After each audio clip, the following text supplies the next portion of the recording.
खुशामदीद guys English with Robbie में। उम्मीद है कि आप सब खैरियत से होंगे। गाइस आज मैं आपको बताऊंगी फ्यूचर कंटिन्यूस टेंस के बारे में, लेकिन उससे पहले हम टेंसेस की टाइप्स के बारे में जान लेते हैं कि टेंसेस की टोटल कितनी टाइप्स होती हैं और उनकी आगे से कितनी टाइप्स हैं जो टेंसेस की टाइप्स हैं। जैसे यहाँ पर है present, past and future. Present कहते हैं जो हमारे साथ अभी चल रहा है, ठीक है, और पास्ट जो होता है वो जो गुजर चुका है उसे पास्ट कहेंगे, और फ्यूचर जो आने वाला है, कल जो होगा, उसे फ्यूचर कहेंगे। प्रेजेंट डेफिनेट की 4 टेंस हैं, पास्ट के भी 4 हैं और फ्यूचर के भी 4 हैं। जैसे आप वीडियो में देख सकते हैं कि present indefinite tense, present continuous tense, present perfect tense, present perfect continuous tense. इसी तरह पास्ट टेंस की पहचान है, 4 टाइप्स हैं। Past indefinite tense, past continuous tense, past perfect tense, past perfect continuous tense, और एंड देन फ्यूचर की हैं। Future indefinite tense, future continuous tense, future perfect tense, future perfect continuous tense. उम्मीद है कि आपको टेंसेस की types के बारे में पता लग गया होगा। आज हम जो अपना टॉपिक है फ्यूचर इंडेफिनिट टेंस, उसकी तरफ आते हैं। तो फ्यूचर इंडेफिनिट टेंस जो है, इसकी जो पहचान ये है कि इसके उर्दू फ़िक्रे के आखिर में रहा होगा, रहे होंगे, रहा होगा वगैरह आता है। और इसको बनाने का तरीका ये है कि इसमें सब्जेक्ट आता है, विल भी आता है, वर्ब की 4 फॉर्म आती है, उसके साथ ING का हम इजाफा करते हैं 4 फॉर्म के साथ, और उसके बाद हम ऑब्जेक्ट लिखते हैं। जैसे यहाँ पर लिखा है वो कुछ नया सीख रही होगी, तो वो जो है ये सब्जेक्ट है, ठीक है।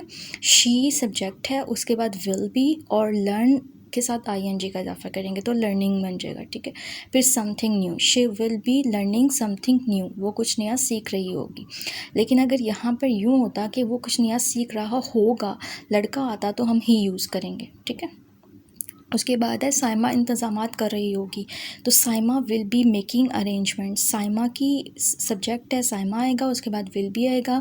मेक मीन होता है बनाना, और उसके साथ ING लगाएंगे तो वो मेकिंग बन जाएगा, arrangement. Saima will be making arrangements. वो हंस रहे होंगे, ज़्यादा है तो दे विल बी लाफिंग। वो कोशिश कर रहे होंगे, they will be trying. Doctors एहतजाज कर रहे होंगे, द डॉक्टर्स विल बी प्रोटेस्टिंग्स, ठीक है। तो हमने सिर्फ सब्जेक्ट लिखना है, फिर वर्ब की फर्स्ट फॉर्म ऑब्जेक्ट, और वर्ब की फर्स्ट फॉर्म फिर ऑब्जेक्ट। तो यहाँ पर वो जो है शी, साइमा, दे, ये सारे सब्जेक्ट है। Learning, making, laughing, trying, posting, protesting, ये हमारा वर्ब है। उसके बाद लास्ट पे जो ये हमारा ऑब्जेक्ट आ जाएगा। तो ये फ्यूचर कंटिन्यूस टेंस है, ये मैंने आपको पहले अपनी वीडियो में बताए थे, इसको आज मैंने रिवाइज़ किया। आज जो हमारा जो लेसन है वो है फ्यूचर कंटिन्यूस टेंस के नेगेटिव और इंटरोगेटिव के, ठीक है। उस पर हम चलते हैं अब। तो फ्यूचर कंटिन्यूस के नेगेटिव एंड इंटरोगेटिव की तरफ आते हैं।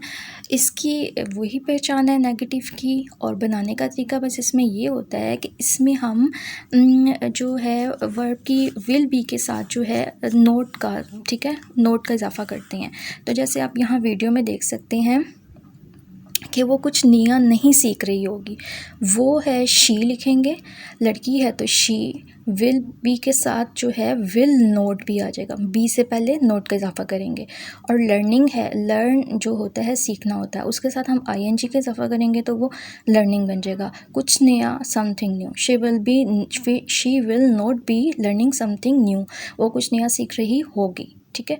उसके बाद है नहीं सीख रही होगी तो नॉट बी।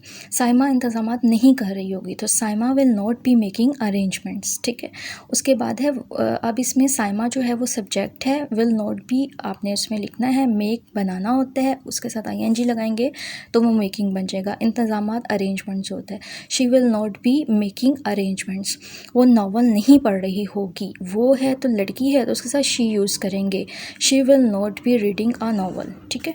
उसके बाद है वो कोशिश नहीं कर रहे होंगे, वो ज़्यादा है तो they will not be trying.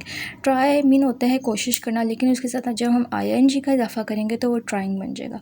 Negative tenses में बस आपने इस चीज़ का ध्यान रखना है कि उसमें अगर नहीं का जिक्र आ रहा है तो आपने विल नॉट बी जो है उसके साथ ऐड करना है, ठीक है। बाकी सिंपल टेंसेस की तरह ही है वो।